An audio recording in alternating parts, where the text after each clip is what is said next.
Hello guys, welcome back. In this video, I will show you how to create WooCommerce product grid. Let's get started.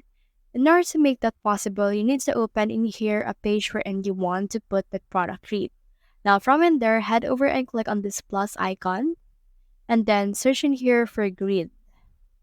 You should be able to see in here this all products, which means that you can display products for your store in a grid layout. So let's head over and add this right here. And then as you can see, it should be added.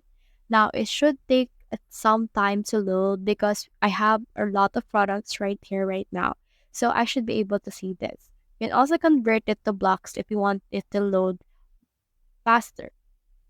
As you can see, it has now been added. Now I can see right now the products that I have, and it's currently on the grid layout as you have noticed right here. So that's the whole process. If you have found this video helpful, simply leave a like below or subscribe because it helps reach more people. See you soon.